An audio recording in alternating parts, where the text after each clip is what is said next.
How you doing this morning? I'm doing great. Yeah, I saw you last night. We were drinking tea. We were. And now it's morning and we're drinking tea again. That's right, because tea is it.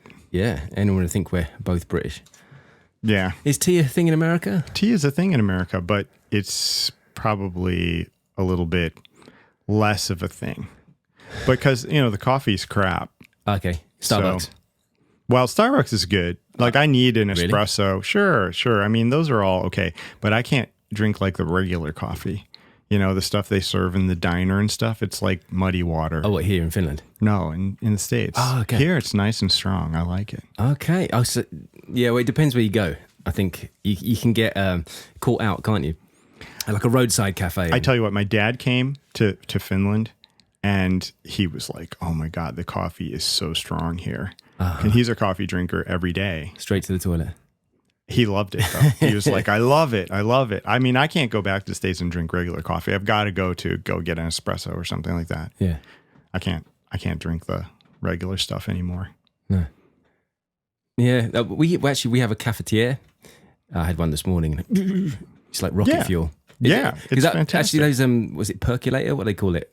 Percolator. It's like 80s thing, isn't it? Yeah. The one that... The drip coffee. Yeah, that one. We've got, a good one of those, but it's never quite the same but as the cafetiere. Cafetiere is a bit stronger, it makes it tastier. I guess it's... You mean the press? Yeah. The cafetiere, coffee like, press. like the French one. Yeah, French press. Glass one. Yeah, the French press. You call it French press? Yeah. Okay, maybe England's too close to France to call it that. It's like French fries. What do the French call it? I have no idea. Cafetiere, probably. They probably do. Yeah. Sounds like a French word, doesn't it? It's like, what's Chinese whispers, not in China? Yeah. Just whispers. Or maybe in China. That's right. Everywhere else it's... There you go. Yeah. Do they know about that? Oh, that famous... We invented the game, Whispers. Of course we know about that. Of course. Yeah. Of course. But, it's like French fries. Oh, yeah. That's a very good point. Yeah. So. What else is there? What other ones are there? Hamburger. Yeah. All right. But that's hamburger everywhere. Yeah, that is. Is it hamburger in Hamburg, or is it just burger? Or is it I guess it could be that too. I've got to keep my eyes on these. Can you see a little red dot? Yeah. Okay. Maybe you should see an optician about that. First joke of the podcast, everybody. Okay, I'll try and stick off those. I was just testing it out. You never know. Everything's a test on the first day, isn't it? This is very much like that those videos that they have where the people do dad jokes back and forth. I've not seen that.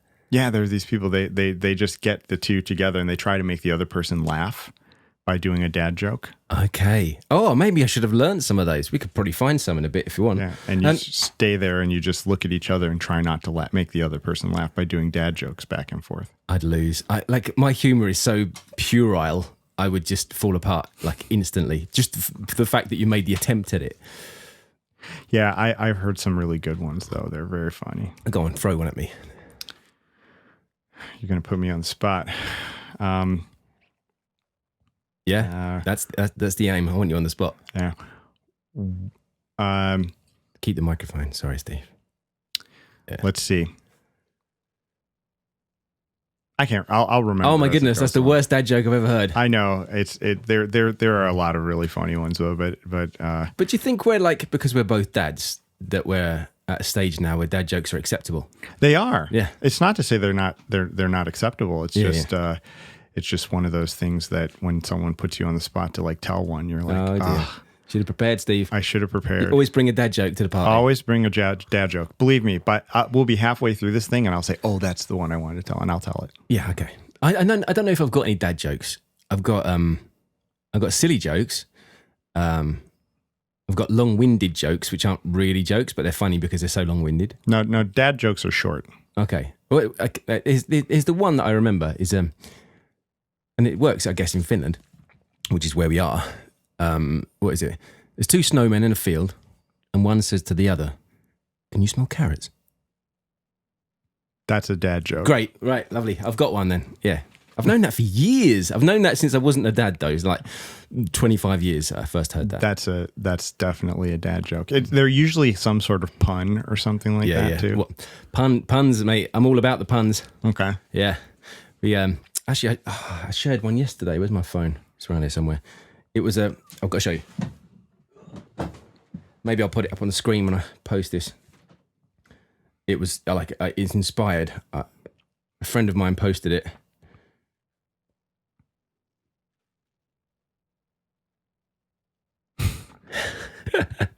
So basically, there's a picture of Robert De Niro, very close up. It says De Niro, and underneath there's a picture of the same picture, but he's in the distance, and it says Di Faro. But that made me laugh out loud last night. That's a dad joke. Truly laugh at. That's a pun, kind of. Yeah, it is. It is. These dad jokes are ones that you sort of Punny. just roll your eyes at and just go, yeah, it's super funny, and you laugh out loud. But that's what shows that you're a dad. What shows that you're a dad is that you're laughing at those jokes. You need a fucking sense of humor, mate. Exactly. But you need the dad jokes. Like, dad jokes are something that you sit there and go, you're laughing, and very often your kids aren't. Yeah. Well, maybe that makes you feel good. Mm-hmm. You're like, finally, I get my fucking chance. Mm-hmm. You're having fun all day, making me plastic pizza. Mm-hmm. Actually, you met my son last night, and he was trying to stuff plastic pizza into your face. The best part about it was that I could deal with it for the half hour that I was there, and then I could go home, and you had to put him to bed. Yeah.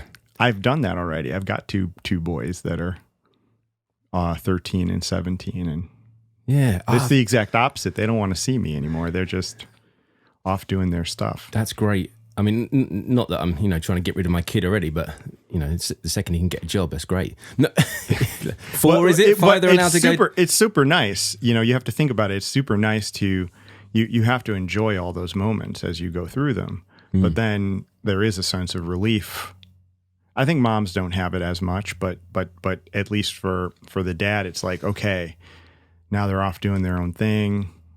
And you're kind of ready to let them do their thing and be proud of them. Yeah. And I am so proud of the boys and let them go stuff. So, but you have to give them that space. That's great. And actually, this podcast, this is the first episode, Steve, as you know, and it's called Talk Hack. So I want to bring a lot of life hacks and things in there, as well as stuff about communication, because actually, Steve, you work in communications, right? Sure. Yeah. But before we get onto that, let's talk a little bit more about this father thing, because if you've got a 13 and a 17-year-old, there might be some young dads listening to this. And actually, even maybe a question I've got for you, especially as we're both from other countries, yet we live in Finland, and the language, of course, here is very different. You've been here a long time. You understand it clearly, although, I only hear you speak English because you speak it to me, thankfully. Otherwise, that would be a very slow conversation. But have you got any advice maybe to...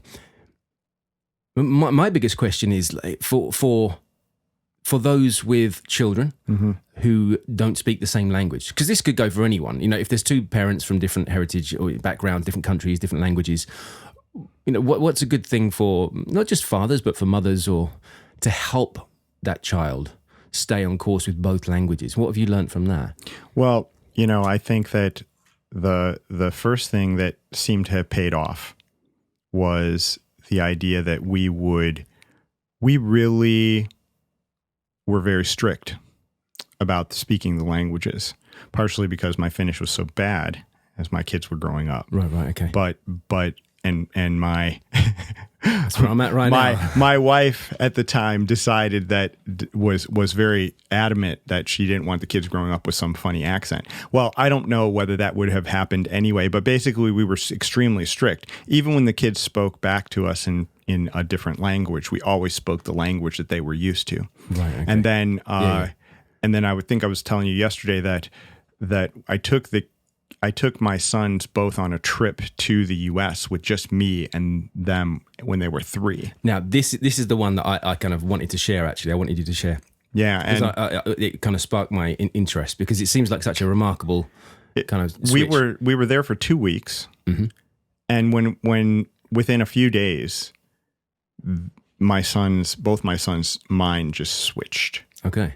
And they could, when we came home, they could speak very fluent. There was no mixing of the languages after that, just by putting them in that environment for, a couple of weeks. Nå må jeg ID. Hey, how you doing, Papa, Mama? It went straight into full-blown American. It was straight full-blown American because they had to deal with it all the time. They had to deal with it all the time. Well, I think that they were using the words. I mean, they'd heard it. It was sitting in the back of their heads. Yeah. But then when they had to use it full time, it just clicked everything. That distinction was... It immediately went. And so that's one of the things is like to spend that time around people to have a good amount of time around people who only are speaking one language. And I know friends of mine who've done this, and they speak 3 languages in their house. Like the mom was French speaking, the dad was Finnish. Between the two of them, they spoke English, and then they also then the mom spoke French with the kids, and the dad spoke Finnish with the kids, and the kids ended up being trilingual with that. Wow. So, but it was much more about a strictness of not trying to speak that third language, the other one's language with the children. So stick to your own kind of Yeah, stick thing. to your own. Yeah. That's good. Well, we do that, actually, me and Monica. It's Well, your Finnish is so good. My accent's good. My accent's good, but my language is, isn't so there yet. However, I've been through the 1 year course, which is like not quite part-time, not quite full-time, somewhere in between, but you're expected to do more homework at the evenings. And that was a year long, and basically I just learned a lot about grammar. Now, I don't even know English grammar that well. I'm studying to be a TFL teacher, even though I'm not going to be a TFL teacher. I just thought it's useful information to know when I'm helping others with their voice. But it's...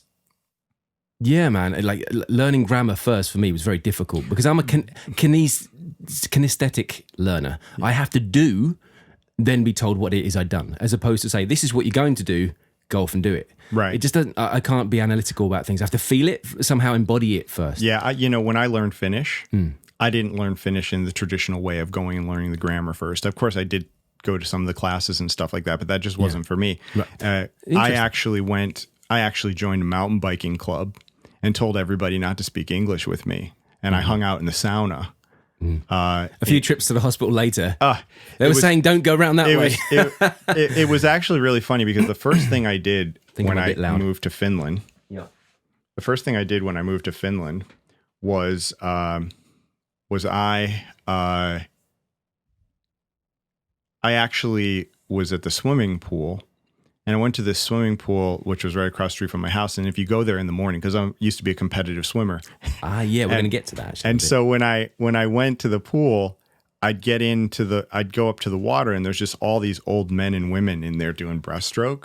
And there's like no lane lines or anything. And I'm thinking to myself, how in the world am I going to swim? And I just got in, and then they just like parted the waters like Moses. And I just swam my laps. And then afterwards, I got out and everybody went back. And then I went in the sauna, and some of these guys were in the sauna, and they're like, kuka sinä olet, right? Like they're asking me questions. And so I'm learning to basically speak Finnish by just immersing myself in environments where people didn't speak English. And when you end up doing that in certain situations of your life, then you actually start picking things up. It's just a more natural way of learning the stuff. Then you learn the grammar afterwards. That's how kids learn, right? Yeah, we don't teach them grammar first. No. My son's already got like many more words than me in both English and Finnish. He's kind of flying ahead. But actually, you mentioned about the swimming, and I knew you were a competitive swimmer, but see, I'm not a swimmer. Okay, I only learned to swim when I was 31, I think, and the only reason I learned to swim was... You're 31? I was 31 when I learned to swim. Oh. We did lessons at school, but I couldn't swim more than a length. I couldn't do a full length. I was scared of the water. I don't know why, whatever happened to me when I was younger. Maybe some bully tried to, get me in a headlock and put me under the water. And whatever it was, I was really uncomfortable in the water, and I still am in many ways. But at 31, I was living in Brighton. I just got accepted to drama school. And Brighton. Yeah. That's my accent coming out there. My accent. Actually, for anyone that's listening to this that knows me through the YouTube channel, Improve Your Voice, Vocabilities, you'll probably recognize that right now you're hearing the true Darren speak. This is not like this is microphone Darren, but this is not educational Darren, educator, opedaja, teacher. This is just me being me. So if anyone doesn't understand what I'm saying, don't worry, I'll make it up to you on the channel. But yeah, I do have an accent, and it does slip when I'm in conversation like this. If I was to be a little bit over articulate, it sounds terrible on a microphone. Actually, one of the things I remember from drama school and when I was doing the radio was that commercials, you rarely get RP voices or posh voices because the majority of listeners aren't posh RP, people. They're just normal, everyday, common, regular working class people. And so they much prefer regional accents and strong dialects over proper pronunciation. There's that, and also when you over articulate, you get lots of horrible sounds in the mic. So yeah, just in case you ever get into voiceover work, there's a little hack for you, mate. I definitely be yourself, relax, don't articulate. Actually, sometimes even actors, the less they articulate, the more famous they become. Like Marlon Brando, for example. Can understand a word he said in all his movies yet. There he is. Yeah, there he is. Yeah, not just a pretty face. People want different. Yeah, they do. But there's something about that relaxed nature of mumbling. Maybe that's why mumble rap's so big at the moment, because people just seem so calm and relaxed. I don't understand mumble rap. No, I'm not. I don't understand it either. But there you go. It's like the dad jokes. You get it or you don't. Have you ever tried Marmite? Yeah. Okay. Did you love it or hate it? It was not my favorite thing. You hate it, okay? But it's an acquired taste, Yeah. I was in Brazil. I was living in Brazil as an exchange student, and I was drinking this sort of, I guess in a lot of people know it as matcha, but it's it was called chimarrão, and it's the cowboys would drink it. And cowboys in Brazil. Yeah, the Brazilian cowboys, like the gauchos. So the gauchos, they would drink this on the prairie or when they were with the cattle and raising there. So anyway, this is a big drink in the south of Brazil, and so I learned how to drink that, and it's an acquired taste. Okay. The first time you drink it, it sort of like tastes like you're drinking grass. Yeah, but what's in it? It's grass. It is grass. Yeah. I mean, it's like some sort of tea. No, it's some sort of tea.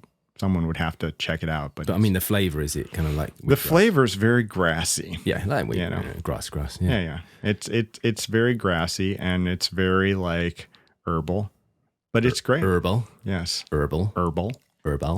Bull. Dark L. R. It's the R, the American. Yes. That's the one thing that actually... I keep on telling people, like when I meet British people, they end words that end in R with like an A. Yeah. And I'm just like, there's no A at the end. Remember. Actually, it ends with a schwa, actually. A schwa. Yeah, a schwa is like an upside down E. And it's the sound. So it's not R, it's Remember. But it ends with remember. R. Finnish people get really upset about it's about all these words that aren't pronounced the way that they're spelled. Yeah. Well, actually, one of the things that I loved about Finnish is the fact that they pronounce everything as written on the paper, and all you've got to do is learn the sounds, and then you can speak Finnish. And for me, it was really easy. It's almost like reading phonetics, which basically it is. It's just that's how it sounds. That's how it's written. That's how you say it. Brilliant. That is the one thing I really like about the Finnish language. It is, and it makes sense. It makes sense. And for people to say that it's super hard, the only reason it's hard is because it's so different from the words end up being different from other places. But the words are actually incredibly smart. Logical. They're very logical. Like computer is like tietokone, knowledge machine. Of course, it's a knowledge machine, right? I don't know. Speak and spell is a knowledge machine. Yeah, but but it's also like computer. The word computer comes from like this thing. There's a lot of words in Finnish that are that are basically two-part words that kind of make sense for why they came from that. Look at the word Apollanta, right? So it means it means fertilizer. There's a band, isn't there? Yeah, there's a band called Fertilizer too. Okay, but yeah. Apollanta is a combination of two words, and it's basically help shit. Apollanta. Yeah. Is lanta shit? Yeah, lanta's like manure. Okay, yeah. Right? Helping shit. Yeah. So shit that helps. So it's shit that helps. Right? That's great. So this is like one of those things that when you talk to people in Finland, they don't ever see these things. It's just, like it's fertilizer, right? Yeah. It clicks like fertilizer. You don't break it apart and think of it that way. Yeah, yeah. But the language itself has all these pieces in it that for someone who comes in and learns the language for the first time, for you to remember it and everything, you look at these words and go, really?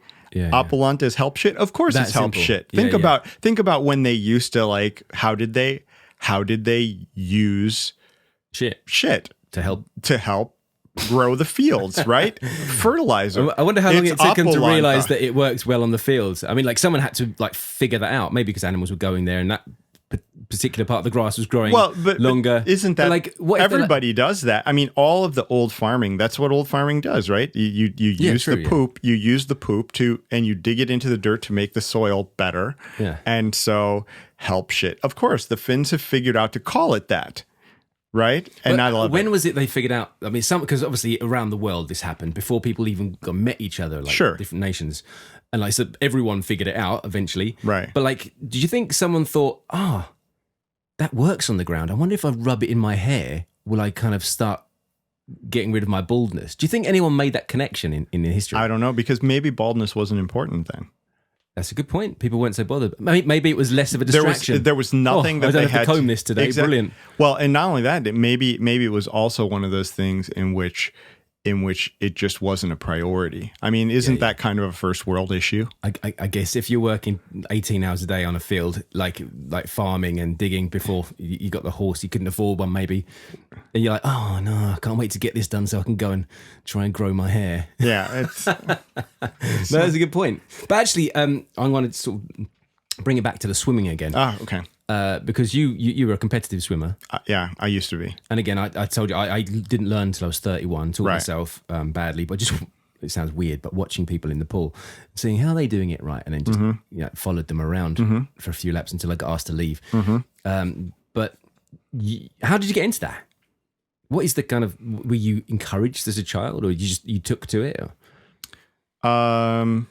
Wow. I think that what happened was that when it came to like, first of all, I was into swimming. Like my parents got me swimming when I was a kid, and I took lessons, and I made it through all those little things where you get the little badges and everything. Yeah. And then I got my lifeguarding license or whatever. And then after that, I was like maybe about 13, 14, I had passed through all the classes. Yeah. And then my friends were on the swim. So a couple of my friends were on the swimming team. And I said, maybe I'll try that.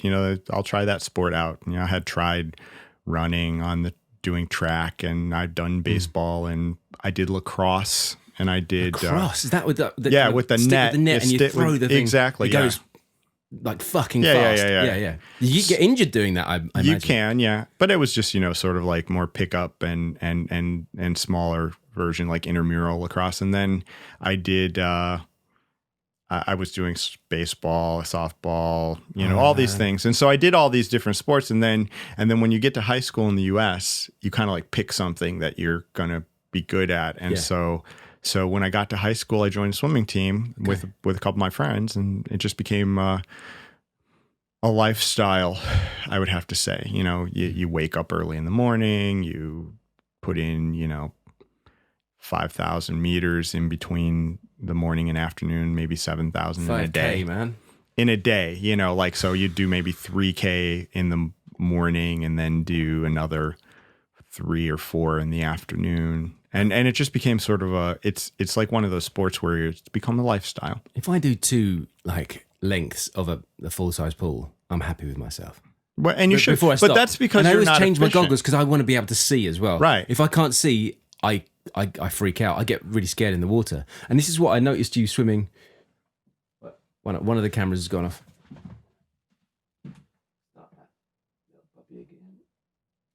It's going to happen every once in a while. That was going to go off soon as well. Just got to keep my eye on it. Yeah, so I've seen you swimming in a lake because basically me and Steve live in Finland. We both live near a national park, or actually in a national park at the moment, well, for summer at least. And so he's kind of been coming down to the pier, like next to the sauna house, which is where we're filming now. And he just goes off swimming like across this massive lake. And it's, if you walk around the lake, it's 6.5K. So it must be like a couple of K across. Oh yeah, right? It's like, I think it's like about 3 kilometers. Okay, so you're going to the end and back. Yeah. Almost. Well, I mean, if you swim the whole thing, so we're starting kind of in the middle of the lake. Yeah. So I'm swimming maybe around, like the most I've done is around 4 kilometers in the lake. And I mean, that freaks me out. It freaks me out because if I was to go even out, it's all right if there's people around. I feel a bit safer, but maybe it's because I watched Jaws when I wasn't allowed to when I was 4 or something. I don't know. I feel that something's going to get me from underneath, especially if I can't see it. And like my mind plays tricks on me. I mean, I can do so many other things that other people can't do, and I've got like the courage to go and I don't know, do stupid things really, like skateboard. I was a skateboarder and I did, Yeah, see, I wouldn't do that. Yeah, and I love trail on the bikes as well. But water just freaks me out. I can't control it. And so when I see you swimming in there, like A, I'm thinking, how can he see where he's going? B, like, what if, like, I don't know, what hulky, like a pike bites his toe or something? Because I know there's hulky in there. I don't know what it is. And like, how can I get over that? How do you deal with it? Do you ever get like freaked out? Or have you? Well, I think everybody does a little bit sometimes. But here's the couple of really important things. One is that I have a buoy with me. So I have this thing that I tie around my waist. A buoy? A buoy. Like a boy. Yeah. Well, I think in England we call it a boy. Really? Yeah, it's said the same way as boy. Okay. Boy and well, boy. it's this orange balloon that buoy makes it sound French. That I have this buoy with me. I don't know any other way to do it. So I put that around my waist, or I put a strap and I drag it behind me. Mm-hmm. So that's one thing that sort of like makes you feel safe, that you know that if you cramp up or something, you can always hang on to it. So that's an issue. Something. Cramping, that can happen. Yeah, but that's like, depends on how much you swim. It must be like like an athletic level that you get that. I mean, if I just went 100 meters, I'm not going to get No. So like, you got to be careful what you tell me. I'm not worried. like, I don't know. I'm not worried. I think the biggest important thing about swimming is that when your face is in the water, don't breathe in. Yeah. Yeah. Thanks. I'll put that on my hack book. But I think that I just am really comfortable in the water, and after you've swam like so much, like I mean literally hundreds of thousands of laps and many different bodies of water and doing it so much, I think that it's just experience. And I think it's with anything, right? After a while, if you're nervous about going on stage, or you're nervous in front of people talking, or you're nervous about anything. I mean, I actually I remember back when I was a student and I had to do a speech in front of the plant manager at the factory that I was working at, General Motors, when I was an engineer. Okay. So I used to be a robotics engineer, and oh my goodness, and do manufacturing engineering. You've done almost as much as me. And I was super nervous, and I just remember screwing that speech up so badly. But now I do a lot of public speaking, and I help people with that. Not just public speaking, but more like the type of content that they're going to create and the types of things they're going to talk about. That's great, because actually I wanted to come to that because you work in communications. Mm-hmm. You work for a company called San Francisco. Yes, that's right. Why don't you give that to the camera? This one. Yeah. Yeah, well, come on, we might as well just get into it then. What is it you do, Steve? Well, today... How do you earn your bread, as they say? Today I basically am a communication strategist Right. So what that means is that, and particularly I work in the world of PR. So a lot of public relations, but really what our end of public relations is getting journalists to talk about you. Mm-hmm. So I spend a lot of my time working with journalists. I actually have my own podcast, which I can plug, which is called Get Known. Get Known, right? Everyone, check it out. 1 second. Get Known. Sort my camera out here. So that one's gone as well. All right. Perfect. Right, we're back on. So the Get Known podcast is where we go out and we interview journalists. Yeah. And we help companies and people who want to get into the media understand journalism better so that they can not waste journalists' time. You've sent me 2 podcasts. I listened to one of them. I haven't listened to the second one yet. But you're quite, like, I like the way you kind of send them over. You say, because obviously, like, Steve's done some of my like voice work in the past. We actually met on set when he was doing an acting role, but like we've done some work together and like just on voice coaching, slightly different stuff because Steve's a singer as well. But we'll get to that. I forgot what the point was now. There was a point to that. Well, the thing is that what we focus on, what I focus on, is helping people to come up with right messages. That's it. And actually, that could be very useful. I think, like, for me, and that's it. Yeah, the way you kind of advertise it to me, Darren, listen to the work you've done. Mm-hmm. Like you say, it's you kind of you give it value to me, like as if it's part of my journey, which is really interesting. And is that a tactic? No, it's the truth. Okay. It's the truth. I mean, it's your voice. You're the one doing the work. You know, I've just shown you the tools. You know, but the beauty behind I thought that was like, that's clever. The things that I notice in my voice that have changed has been really well. I actually know what to look for, and I actually have. It's been a little bit twofold. The first side of it is that I really think that I've gotten bigger, wider, the stretches, the lungs, all the other sorts of exercises that are done have really helped make the instrument clearer, more I don't want to say deeper because I'm also able to hit some higher notes when I'm singing. Yeah, you can actually. But I think that the biggest part about it has been that change in that. But also, I've learned to accept my own voice a lot more. Are you happier with it? I'm happier with my own voice. So those small changes and those small effects, I've also come into accepting myself as this is the way that I talk, and this is because one of the things is you're not used to maybe hearing yourself all the time, and you're also trying to be like other people. Yeah. And which is a good starting point if you don't know what you want. Yeah, but in the end. I think it's the combination of becoming happier with your own voice, improving it for yourself, and then actually seeing that the changes are happening that are better for you. So it's this combination of those two sides coming together. And so that's what it's done for me, in addition to actually allowing me to help other people more too. Yeah. So I take some of the same sorts of techniques and things that you've been telling, and I've been telling them to folks that have real trouble with that, because there are a lot of issues with intonation, a lot of issues, especially when someone's not speaking English from their first language. Yeah. And also one of the things that then going back to the strategic way of doing things. So you combine the voice with good storytelling technique and some key elements of storytelling.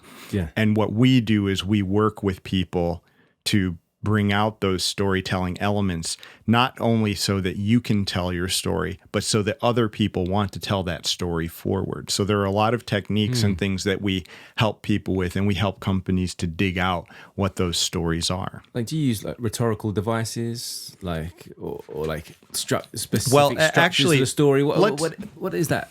Well, let's sort of like lay out a basic interview. Yeah. One of the things that people want to do in an interview is that they want their audience that they're talking to, whether it's written or spoken, they want their audience to want to like listen to that, right? Mm-hmm. So in a way, one of the things that people's mentality has to change to, which it's not used to, is you have to make the other person look good. And as a result of that, think of it. The person you're kind of pitching to. Well, not only the person you're pitching to, but the person that you're presenting to.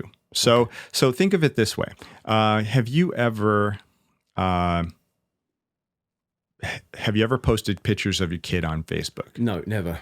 We don't do that because Monica's an actor. There you go. But some people do, right? And you've seen them do that. Yeah. Okay. And then, but imagine when your friends post a picture of their kid on Facebook. Do you like it? Have you ever liked those pictures on Facebook? I generally, and I don't. Really generally, you don't. Those. I don't. Now here's another thing. But a lot of people do. They do like those. And then when I ask people that question, it was one of my godchildren. Sure, got 3, because the bigger your relationship with them, right? The bigger your emotional connection with them is you'll do it. But imagine the idea that would you ever share those pictures? No. And people say, of course not. Why would I do that? Yeah. And I say, okay, well. Then they say maybe it's personal. Oh, and I said, no, they made it public. Why wouldn't you share it? It's a cute baby. Why not? And they go, it's just not me. It's not my baby. It's not my baby. It's not me, right? So then but that's more like in fear of being seen as a weirdo. Exactly. You know what I mean? Exactly. Why are you sharing all other that. people's But I'm going to tell you pictures? exactly. But I'll tell you something. Yeah. The reason that you don't share it is because it doesn't make you look cool. And the bottom line is that if you were to have if that kid were like bench pressing 70 kilos or was riding a bicycle backwards at 3 months old, you'd be sharing it. Why? Because you're creating an emotional reaction with that next person. And the next person wants to share it forward too. So the way that we think about marketing today is when we buy space from people, we're focusing on something that everybody that you want to show people who potentially would buy from you. But if the mentality changes when someone else is in control of the message. So my question then is for people, for companies, how do you create something that other people want to share forward? That's where you have to start thinking about a different way of how you do your marketing and communication. Basically, it's got to be interesting, exciting. It is. And how do you make it that? Well, it's actually more than that, though. The formula is that the things that people tend to go through are things that actually have purpose. So what's the purpose of a 3-month-old riding a bike? The purpose is to give you entertainment, to make you happy. So there's a value, there's an entertainment, exactly. There's an education. There's actually 3 different places. Yeah. One is that it can be entertaining. Okay. The second is that it could be of service, which means that you're answering a question or something that someone's there. And the third is that you're a part of a network. You're introducing me to somebody who can introduce me to someone else. You're the place where I come to, where I can get to know other people. So but in all cases, some sort of emotional need is filled. And what we miss out on when we're talking about ourselves and selling our baby pictures on Facebook or whatever our product is, the biggest problem with that is that we end up only the people who have a relationship with us are interested. Only the people who have a need for that are interested. Yeah. And if we want to talk to the wider audience who doesn't necessarily know that, then you have to find a way of emotionally connecting. And then people don't know how to do that without talking about maybe themselves, unless someone asks. So it's like, oh, I'm so awesome. Like, think about going on a date. You go on a first date with somebody and you're like, I am so awesome. I am the coolest. I have the best shirt. I'm an athletic swimmer. I do. I am just so great, right? How does it go? How does the date go if you spend the whole time doing that? It doesn't go well. You don't usually get a second date. It's like going and saying to somebody, will you marry me on the first date? No, they don't do that. So you have to build a relationship. So we have to think about how that happens. So we're teaching companies how to do that because they don't usually think about that part. That's interesting. But sometimes, I mean, I find I do it, and I've been told I do it before. I end up talking about myself a bit too much, and I've probably even done it on this show today. But for me, I'm trying to find common ground with people. So when people tell me a little bit about themselves or a story, I automatically go, oh yeah, and I did this in order to try and find. But my wife has told to me a few times, Darren, why did you take over the conversation? Why did it all become about you? And I didn't realize I was doing it. I honestly didn't, because I was just trying to. It's just, but it's cultural bad too. Habit, maybe, It's very cultural. Like Finns, have you ever been to a meeting with Finns? Like the Finnish they people love a meeting, don't they? Well, Finns it's love not. a meeting. Well, it's no. I don't think they like meetings so much, but the way they run the meeting is one person talks, and then there's a gap, and then the next person talks, and then there's a gap, and then the next person talks. And in the States, at least, we're like this on top. Yeah, we're exactly. on top of each we're other, adding to it, and it's okay. We're adding to it, and it's like different directions. Exactly, and it's fine. It's fine when we talk Absolutely. like that. But then it's question, right answer, question, answer. And I was on the call. I was coaching one client the other day, and what he didn't understand is that someone asks him a question and he wants to get directly to the answer of the question without making people feel the answer, and therefore they won't remember. So I was sort of telling him, well, here's what you're going to do. The difference. So what he would do, and the way people normally answer a question in an interview, is that they will go and you'll say, how is your competition different from you? Right? And what people will do is they'll say, well, the competition does this, this, this, and this. Well, all that does is get your competition into your interview, right? It makes them say, oh, I have another one to compare to. The way those questions should be answered is a little small formula. It's a great hack, okay? Let's go for it. So the hack goes like this. Someone asks you a question in an interview, and the first thing you say is that what the purpose of what you do is. And you have to have that honed down to a very clear place. Well, so if you ask me a question about my competition, I would say, well, what I do and the reason that I do it is because I want to change the world. I want to make sure that the world has classic Miss America answer. has a better societal environment. World peace. Exactly. But you'll be more specific about what it is that you care about. Yeah. But that's step one. Immediately followed by that, you need to be able to tell a short story. Okay. And that short story is not like I did things in general. It's like one of my clients told me a really great story the other day. I said, tell me a really good story about why you do what you do.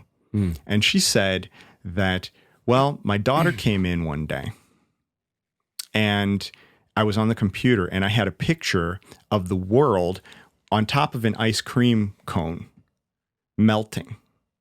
And my daughter said to me, is that what's really happening to the world right now, Mom? And I had to sit down and explain to her about what was going on. And I do my job because, and she told me, and then she said afterwards, I do my job because I don't want that to happen to the world. And because I want the world to be better for my kid. And then she started to explain about her company. That's lovely. Right? I like that story. Right. Because you have to find that story or that group of stories that relates to the purpose around what you do. And so what we teach companies to do. Well. Yeah, exactly. Exactly. And you know what was really funny? It was really funny because she told me that story at the beginning, because I usually start my conversations with asking the people who I'm coaching to tell me a story. Yeah. And then what I told them, then afterwards, I told her story back exactly as I just told you. And she was like, I almost cried at my own story. Right? Because that's the way you make the emotional connection. The reason you remembered it was because it had an emotional connection. Hell yeah. This is the thing I always try to teach people, especially actors, when you're trying to learn lines. If you're just trying to learn like solid just blocks of text which you know nothing about, it's very hard. But you have to make emotional connections, or like how you're trying to affect the audience, or how, like you got to find it from somewhere. And once you do that, the words, you can remember them easily. And it's the same with public speaking, if you can't find a way to connect with what it is you're pitching or selling or presenting, then you can't expect, you'll always be checking your notes. You'll always be looking at the screen. You'll always be kind of like fumbling and mumbling because you're not concentrating on the message. You're concentrating on the specific words, and that's too analytical. It's in the it's in your conscious mind, not your subconscious. And you need to embody these things, and your body is an emotional machine. So, well, if you want people to remember you, you have to first of all connect with them on purpose. Yeah. Second of all, you have to give them something emotional to connect to, like a story. And if you have those stories in mind already, it's much easier to tell them. Yeah. And then after that, then you go off and tell your business and what's going on. And those stories, and that's the combination that people forget about when an interviewer asks the question. They want to get right to that answer, and that doesn't connect with people. So people will remember it better if you do that otherwise. The point is that people are emotional, you know? It's all about the limbic system. The limbic system. Yeah. It's all about using your amygdala and the biology of it. Yeah. That's something I've heard of, the amygdala. I'm going to quickly change my camera. You carry on. Tell us about the amygdala, Steve. Can you tell us about the amygdala while I sort this little mess out? You can cut this part out. No, this is part of it. All right, I'm going to act like you're still sitting over there. Okay, yeah. Yeah. Okay, this. Camera's on you right now. So, Steve, what's the amygdala? Well, this is the part in the middle of your brain that handles all of the automatic responses that take place inside you. So whenever you do something without thinking, that's what the amygdala is doing. So it's where all of your emotions and your non-cognitive activities are taking place, which take place in the frontal cortex of your head. And basically that's where all the logic and stuff is. But notice that you don't really make decisions with your cortex. In the end, it's a gut decision. And Simon Sinek talks about this a lot when he talks about why and how companies should be driven by why they do what they do. He says that people don't buy what you do, they buy why you do it. And so we take that to heart because we want people to understand and to be able to really get at the heart of the reasoning why people buy stuff or do stuff or listen to stuff. And that is done when someone emotionally connects with you. But yet we spend so little time and effort and money on marketing doing work that influences that because we're so concerned with that person who is already at the step of potentially buying that we don't create the relationships needed in order to really make that easier for ourselves. Oh my goodness, Steve, you have just nailed that, haven't you? Well, it's my job. 1 second. Here we go. That should be on filming.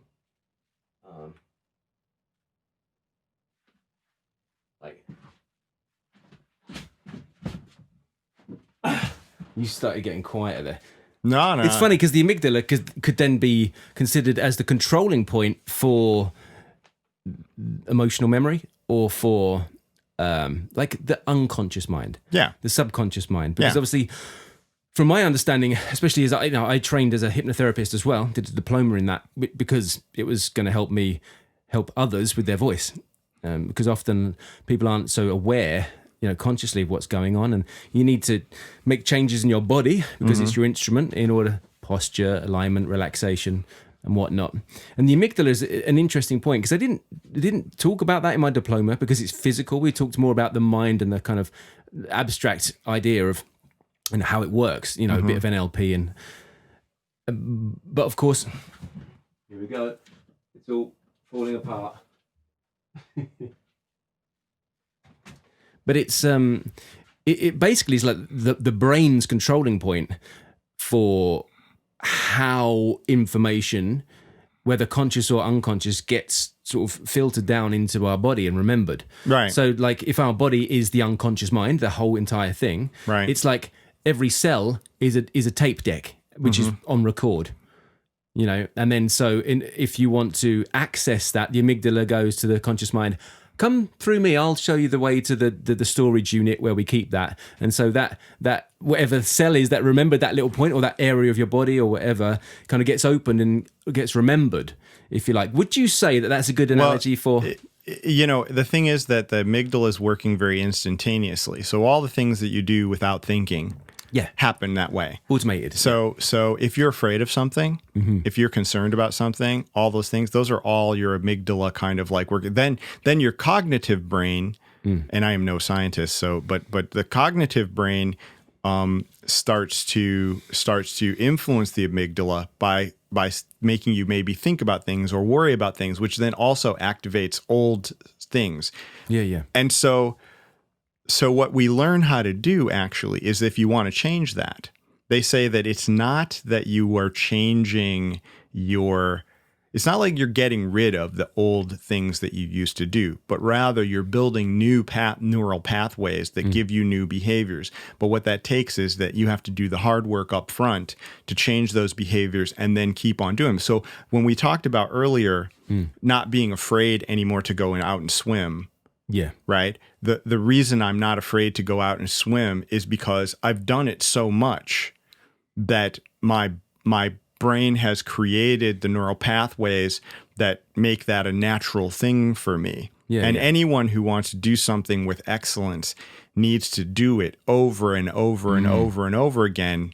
There are some books saying that you need to put like 10,000 hours in at doing something to master something, to master it completely, and that's basically what's happened. But you can become. Actually, I saw this TED talk. I can't remember who it was with. I should check that out. Of a guy saying, it takes 10,000 hours to master something, but in like 10 hours, you can become pretty bloody good at it. Absolutely. But if we talk excellence, you know, I mean, we've both watched mastery. If we've looked at the documentary on Michael Jordan or some of these other situations. This is This Last Dance. Almost watched it, but we went for a series instead. Well, it's a really good documentary, but you know, it's next on the list. Well, it's super good because you see what level of requirement that it takes and the amount of dedication that it takes to really be the best. Yeah. Right. I've heard a lot about Jordan. And I'm not necessarily advocating that everybody needs to be the best at everything. Like, there's a lot of things I do for fun that I'm not looking to be the best. I'm looking to do it right for me. Tony Robbins, Gary Vaynerchuk. I mean, there's so many like motivational speakers and coaches that always use Michael Jordan. He's like the number one go-to guy. There's a reason for it. Yeah, because, and here's it. There's so many motivational speakers that say it's because he failed. He was kicked out, or he was not let into his team at, I don't know, college or something. No, that was in high school. In high school, yeah. And he went, fuck that. But you know what he then did? I better start practicing. He did two things that were really funny. One is that he really like found that was his motivation, right? So he would find something in somebody that would piss him off, and then he would use that to take it to the next level. You say, "Oh, you wanna talk trash to me? I'll show you what talking trash to me does." Just went away and did it, and did it. But the second thing is, that's where he found his motivation. But the second was that he wasn't afraid to be authentically himself, and as a result of that, sometimes people considered him to be an asshole. Yeah. But he was like, "Hey, I get that a lot. He goes, I am looking for excellence." Yeah. And the thing that's different about him and other people is that not only was he was an asshole, but he was also doing the work at the same time. So like when he was pushing everybody to do more, he did more. Yeah. Right? He did 20 times more than everybody else. He said do 10 push-ups and I'll do 20, right? So he's being an asshole to get you to get to his level.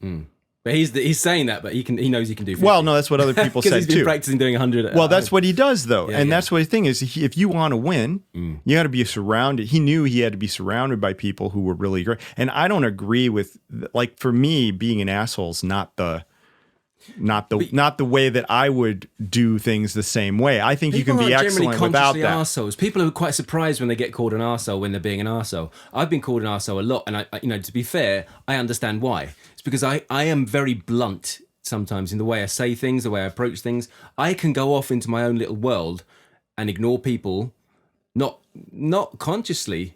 Here's the thing: I don't go, I'm going to fucking stay away from that person. I just sort of. I just go on. I'm on my own little path all the time. I'm always doing my thing. So my wife obviously lives with me, so she picks me up on a lot of this. And yeah, she's told me when I'm working with students as well. Darren, did you have to say it like that? I said, well, that's the way I say it. If I kind of sugarcoat it, it's not genuine. It's not me, is it? And I think that will shine through more. So, but then if like the common consensus is that makes me an arsehole, well, am I getting the job done?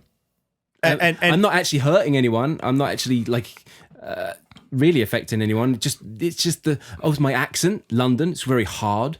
It's kind of like, the air gets bounced off the hard palate, and it's a bit like New York and Glasgow. But whenever you say stuff, it sounds like butter all the time with your accent. Like, I mean, it's maybe not today. Maybe not. It's been doing a lot of physical exercise. Yeah, but it's so great because, like, I mean, British people can say anything, and it sounds like they're being nice to you. There's different parts of the UK, and there's different accents. It doesn't. It's not like that. I still think it's great. But one of the things I would have to say is that there are different ways. Very nice and smooth and RP. That's very different to the way I talk, which is kind of but that's what you think in comparison to the American accent or others. It just sounds so. No, but the American accent's smooth because it rolls together. Yeah, it's a little bit nasally. But again, America's a big place. Mm-hmm. New York, that's very hard. It's very much like London in respect. In fact, bigger cities that are kind of more compact often have harder accents. And it's usually because they've got a cut above the noise. Right. And they've developed like that in order to be heard. So the bigger the city, the louder people generally tend to be. Yeah. What's your hometown? I'm from Cleveland. Cleveland. And what's that like? Like this. I see the country. Well, I mean, it's like so normal. Like listen to my accent. Hey, what's normal? Well, like this TV, speaking. Like I don't have like the non-accent, the thing that a news anchor sounds broadcaster like. English. The broadcaster English. It's just basically actually broadcaster English is, or Mid-Atlantic is like the international singing language. Mm-hmm. And that kind of sounds American because of the way it flows together. Mm-hmm. And broadcaster English is almost like international RP, mm-hmm. where basically it's not clipped, it's not really over-articulated, mm-hmm. but it's the air placement is kind of more forward in the mouth, and everything is much simpler. The mouth is smaller and everything comes out more fluidly. That way you can continue talking without making too much sound up and down. And if you want expression, you just add pauses and maybe drop the tone of your voice and bring it up like that. And that way you can describe anything. For example, Steve, look at this glass. There it is on the table, sitting there looking at you. You want to pick it up, I know, but I'm not letting you because it's my glass. It's like you can, broadcaster English is, that's my own version of it, but everyone's got their own version within themselves. Sure. And it's just finding a flow, nice, easy, mellow, small, delicate articulation. I think it's like the accent that everybody says, where are you from? Because no one Can't really knows where Yeah. you're from. It's the kind of thing that they see on TV all the time, or when they see Americans talk, this is the way they talk. I've got a challenge for you, Steve. All right. I know we're pushing on, but we've kind of, I don't know how long this is. Yeah, I guess we've been doing this for an hour. It's great. I've got a tongue twister. All right. I think this is a good time to try you out on it, if I can find it on here. I just basically recently on my YouTube channel, Improve Your Voice, go and check it out, did a competition for this very thing. And actually today is the day that I'm going to be judging it. Okay. And 10 winners will get my advanced articulation course for free. All right. So I'm just trying to find. I'm not hopeful here, but let's see what happens. Come on. It's called Grip Top Sock, and it's actually quite tricky. No, I've got it on here somewhere. Oh, I used it on my teleprompter when I did it. Okay. Cheating. All right, that's the wrong one. Maybe one before. There we go. If I go to edit, here we go. Right. Okay, so I'm going to hold it up and I'm going to ask you to do your best. Do your best. Are we all still recording? I think we are. So this is it. It's quite long. Holy crap. I mean, if you want me to do it on the teleprompter, we can do that. Might be bigger letters. Okay. All right. So when you start speaking, that will actually go. Okay. So this is Stephen Lee doing grift. I can't even say. This is Stephen Lee doing the tongue twister. Grip top sock, and you're the first guest on the first show on the first podcast that I'm doing for Talk Hack. And this is going to happen for everyone. Everyone's going to get a go at this, and I might even like do a little like competition out of it. So you better be ready. No pressure. Go. Give me the gift of a grip top sock. Sorry. Give me the gift of a grip top sock, a clip, drape, ship, shape, tip top sock. Not your spiv slicks, slapstick, slip shot stock, but a plastic, elastic grip top sock. None of your fantastic slack wop slop from a slapdash flash cash haberdash shop. Not a knick-knack, nick-lock, knit-lock, knock-kneed, knickerbock sock with a mick-shot, blob-motted, tricker, took clock.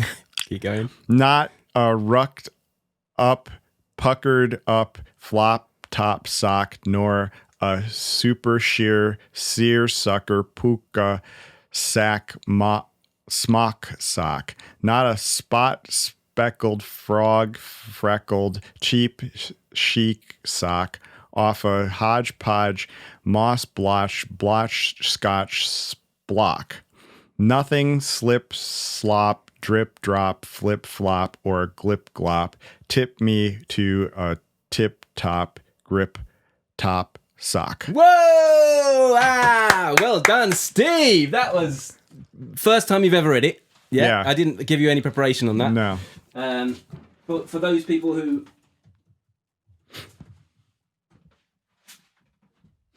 if anyone's going to come on the show and like would have heard, this one or listened to any of them, which is highly unlikely to start with, they've got the opportunity of doing a bit of research, haven't they, and a bit of practice. But I think actually, Steve, we're going to have to leave it there because the batteries are running out.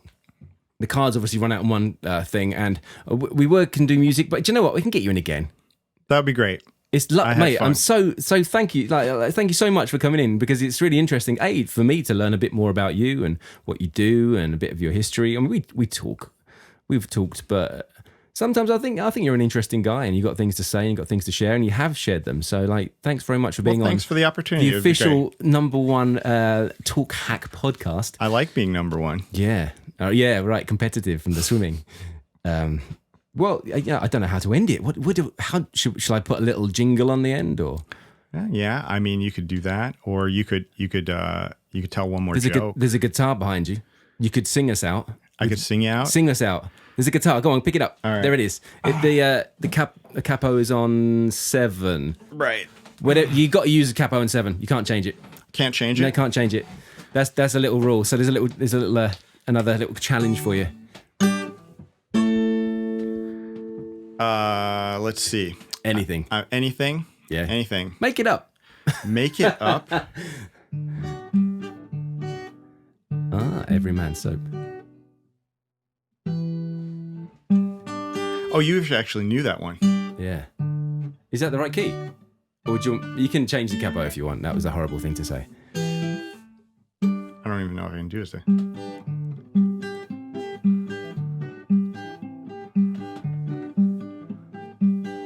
Ingrid Bergman, let's go take a picture on the island of Stromboli.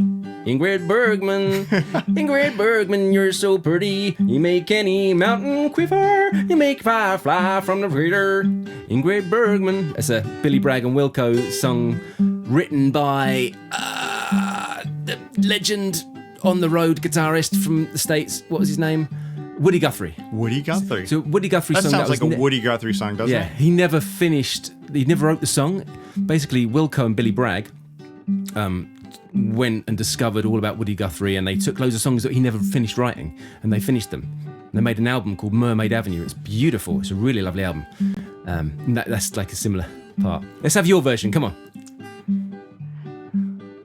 All right. This is a story about a man named Tim.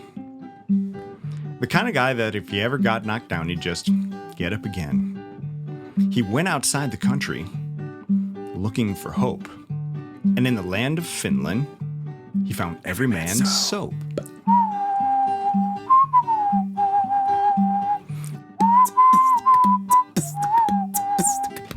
See, in the land of Finland, there's a right.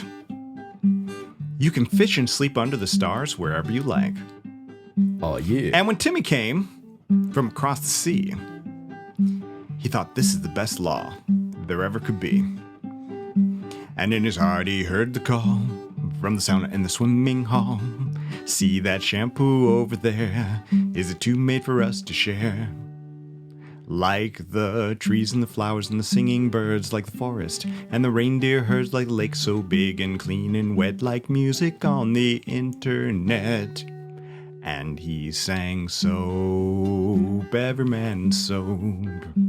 Let's give the world some hope, promote every man's soap. Soap, every man's soap. Let's give the world some hope, promote every man's soap. Let's give the world some hope, promote every man's soap. Maybe we should call this episode Every Man's Soap. Okay, thank you, Steve. You're welcome. Steve and Lee, thanks for being with us. Okay, thanks, guys. See you next time. Bye-bye. You're taking it too easy, taking it too well.